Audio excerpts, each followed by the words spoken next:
Bonjour à tous et bienvenue dans Sur Place, l'émission qui se déplace au gré de l'actualité. Aujourd'hui, on est à Sainte-Luce-sur-Loire pour vous parler du tout nouveau skatepark. Il a été inauguré il y a 15 jours et comme vous le voyez, même les panneaux, ce sont des skates. Alors pour pratiquer le skate, le roller, la trottinette, le BMX, il y a des spots historiques à Nantes et ailleurs, de nouveaux spots aussi qui ont été construits il y a peu de temps sur les bords de Loire et donc ce tout nouveau skatepark qui va compter à Sainte-Luce. On va vous dire ce que c'est qu'un curb, un rail ou encore un pole jam. On va tout vous traduire, c'est par là.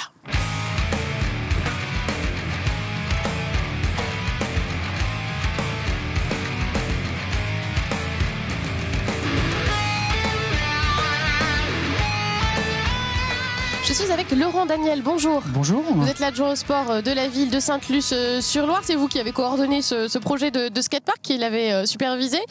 Un projet très ambitieux. On a 1200 mètres carrés là de surface, 25 modules. Il est encore plus ambitieux qu'au départ. Hein. Oui, il y a eu des évolutions. Il y a eu des évolutions par rapport au projet initial où il était prévu sur un autre site et plus petit. Le maire Jean-Guy Alix a souhaité le mettre sur ce site qui avait la particularité d'avoir un profil de butte de terre et de pouvoir l'intégrer. Donc on a retenu le projet, on a défini un budget. Et avec ce budget, une société nous a proposé cet équipement de la surface de 1200 mètres carrés, comme vous avez précisé. Combien ça coûte un skatepark comme celui-là? Là, on est sur un skatepark, on est sur à peu près 420 000 euros TTC. C'est un gros investissement pour la commune. C'est un gros investissement pour notre commune, notre budget. Mais effectivement, on se rendait compte qu'il y a une forte demande de la jeunesse, qu'il y avait peu d'équipements en libre accès, gratuit. Et donc, c'était aussi inscrit à notre programme. On avait dit qu'on ferait quelque chose. Donc on est quand même satisfait d'avoir pu proposer un tel équipement à nos jeunes. Alors, est-ce qu'il n'y avait pas du tout de skatepark auparavant sur la commune? Il n'y avait rien de Non, il y en avait. Alors, les jeunes, c'était faire un petit skatepark, j'irais vers les bords de Loire, avec des buts de terre, avec au départ peut-être des modules en bois, mais qui étaient tombés un peu en désuétude. Et donc, il y avait une forte demande. Il y a eu de la concertation, on ne monte pas un skatepark comme ça tout seul. Il y a eu des usagers d'associés. Oui, tout à fait. On se rend compte que quand le projet descend vers la jeunesse ou vers les utilisateurs, ça se passe en général mal.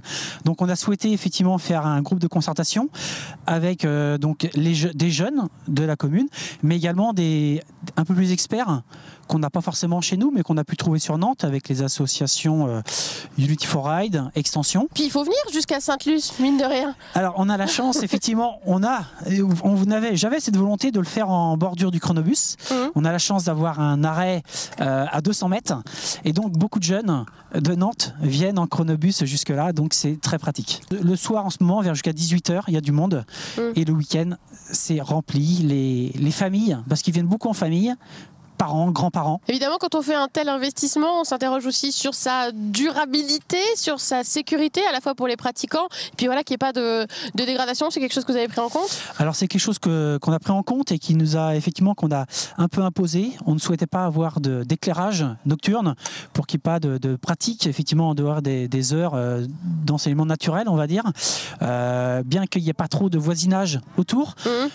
La pratique du skate, du roller n'est pas bruyante, comme on a pu l'entendre sur Par contre, c'est les cris, les dialogues.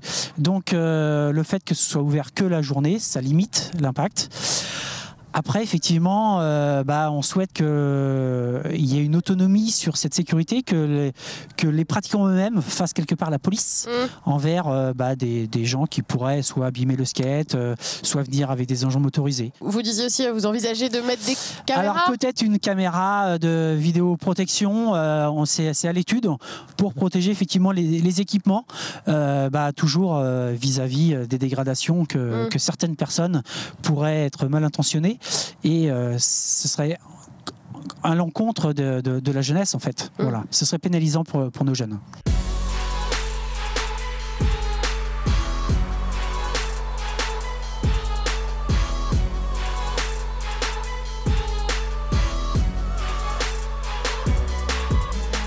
Je Je suis avec Stéphane Chotard, bonjour. Bonjour. Qui est beaucoup plus grand que moi, mais il est juché sur des rollers. Alors déjà, il y a un petit peu de centimètres en plus. Oui. Voilà. Vous êtes responsable d'Extension, qui est l'entreprise qui a aidé à la conception de ce skatepark et qui va aussi gérer l'animation par la suite. Alors on voulait faire une petite visite avec vous du lieu.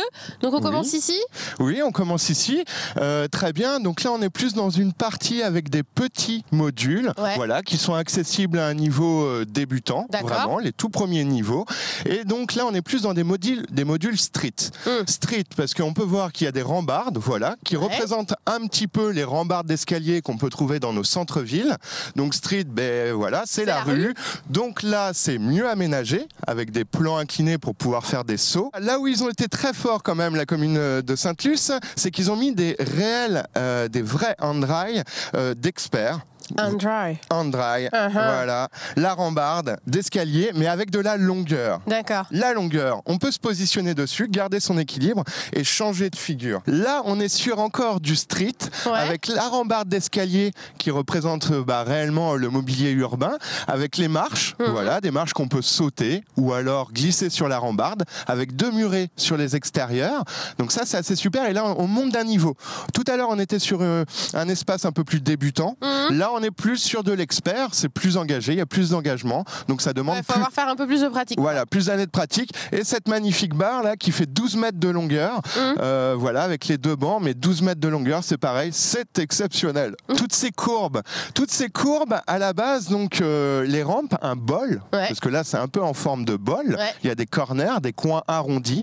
Ça, c'est la base de nos pratiques. En fait, cette discipline, elle est née dans les piscines américaines dans les années 70. Donc c'est historique. La première fois qu'on a fait du skate et qu'on s'est intéressé à ces vagues en béton, c'était dans des piscines. C'est une discipline qui est beaucoup plus aérienne.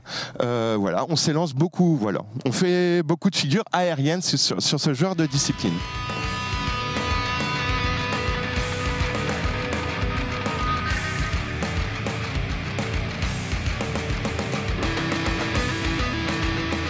Je suis avec Miel, bonjour. Bonjour. Alors toi tu es skateur, voilà, ça se voit. Tu as amené ton skate? Oui, toujours. Toujours avec toi? Ouais.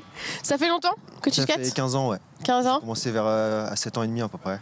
Alors toi tu connais le skatepark de Sainte-Luce parce que tu étais là le jour de l'inauguration, le 4 novembre, pour faire de la démo. Qu'est-ce que tu en penses? Qu'est-ce qui te permet de faire ce skatepark? Il est bien, mais il a des gros défauts. Ouais. Mais sinon, quoi comme défaut? Il est en montée en fait. Il est pas plat. Du coup, c'est bien dans un sens, mais pas dans l'autre. C'est plus galère dans l'autre sens. Mais sinon, il est vachement complet. Ça, c'est bien. Il y a des modules pour apprendre un peu tout. Donc, je pense que c'est bien pour les gens qui sont dans le coin, qui vont débuter. Toi, tu pratiques où habituellement? Dans le centre-ville de Nantes, dans la rue principalement. Sinon, un peu en skatepark, dans les skateparks de Nantes. Et ce skatepark-là, il te permet de faire peut-être d'autres figures que tu peux pas faire dans la rue, d'autres... Oui. Ouais. Ouais, du coup, c'est pour ça qu'on vient quand même dans les skateparks, parce qu'on retrouve pas tout dans la rue. Ouais. Et puis, c'est quand même mieux fait que dans la rue, quoi. Tout est parfait ici. Je suis avec Johan, bonjour. Bonjour. Alors toi, tu es trottineur, on dit? Trotty-rider, on dit. Trotty-rider, c'est mieux. Trotty-rider, c'est mieux, c'est le terme plus approprié, on va dire. Tu es trotty-rider et c'est la première fois que tu viens ici au skatepark de Sainte-Luce. Qu'est-ce que tu en penses en tant que trotty-rider? Il est comment? En tant que trotty-rider, je trouve que ça fait grand. Ça fait vraiment presque un labyrinthe en fait. Au final, on n'a pas l'habitude de ce genre de skatepark à Nantes, parce que c'est quand même, il y a quand même de l'espace. Là, on voit que les courbes elles sont quand même assez grandes. Donc c'est un skatepark, je pense, qui est adapté pour à la fois les débutants intermédiaires, je dirais, et plus expérimentés, quoi. Il y a du paysage en plus, donc c'est cool, quoi. Je trouve que le coin est vachement sympa, ça fait plaisir. La plupart du temps, ce qui se passe, c'est que les riders, comme la plupart, se déplacent en fait dans les skateparks et s'entraînent au début à appréhender les courbes, tout ça, des rails, donc des barres rondes, ça peut être du curb, du flat, tout ça.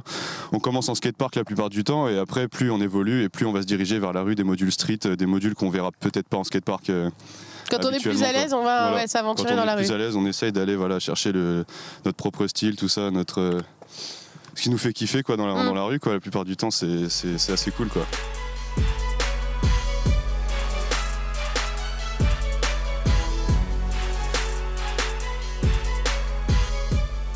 Des skateparks, il y en a un petit peu partout maintenant dans l'agglomération. Il y en a à Nantes.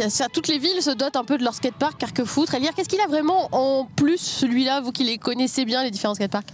Celui-ci, ce qui est vraiment primordial, c'est qu'il y a une consultation de l'ensemble des riders, mais vraiment de l'ensemble des riders. C'est pas 2-3 personnes qui ont donné leur avis, c'est que la ville de Sainte-Luce a vraiment réfléchi vraiment intelligemment pour le riding, pour le développement, puisqu'ils ont consulté les associations, vraiment différentes associations locales qui sont actives sur la ville de Nantes, et puis également des privés. Les constructeurs, voilà, les prestataires, les professionnels éducateurs sportifs également, pour qu'ils puissent développer après aussi des cours, vraiment. Donc tous les niveaux ont bien été représentés. Voilà, les éducateurs, le niveau débutant, donc pour les enfants, pour qu'ils puissent s'entraîner. Et surtout, c'est le niveau expert qui n'a pas été écarté. Et ça, c'est grâce aux riders nantais, qui sont donc semi-professionnels, mais en tout cas qui rident depuis une vingtaine d'années, voilà, qui ont donné toutes leurs idées pour que ce skatepark soit une réussite. Là, il y a beaucoup de BMXers. Si on mettait pas le bol, jamais ici on aurait vu un BMXer.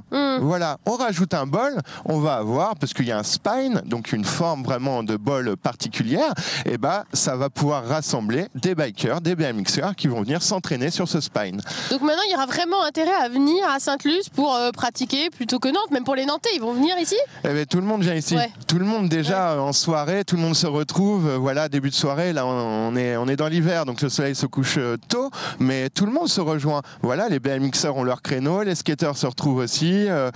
Tout le monde se retrouve déjà ici, puisqu'on peut s'entraîner d'une manière différente et beaucoup plus performante qu'ailleurs, voilà, en extérieur. Alors on parle un peu des fois d'effet de mode sur les skateparks, sur le skatepark, sur le skate, sur le riding, sur la trottinette. Ça va au-delà de l'effet de mode. Oui, bien sûr, bien sûr. Il y a des hauts et des bas suivant les disciplines. Voilà, des fois quand le skate est au plus bas, c'est le BMX, voilà, qui reprend beaucoup d'adeptes. Mais non, le riding, c'est les sports du futur. C'est les sports qui vont se développer, avec en plus une médiatisation sur les Jeux Olympiques. C'est forcé que les villes vont se doter. Et d'ailleurs, il y a une demande vraiment de la fédération que les villes agrandissent leur skatepark et répondent à des nouvelles normes, à des nouveaux codes. On n'est plus dans les skateparks des années 90 où on met une rampe et ça suffit. Non, on est sur une pratique structurée avec des éducateurs sportifs et des compétitions internationales. Donc là, on va commencer à avoir des très très beaux skateparks. Ça rigole plus, quoi. Ça rigole plus, c'est du vrai là. Sérieux. Oui, on y arrive. Merci beaucoup, Stéphane. Avec plaisir, Anise. C'est la fin de notre émission ici au skatepark de Sainte-Luce. N'hésitez pas à venir à votre tour essayer le roller, la trottinette ou encore le BMX, essayez le ball et le street.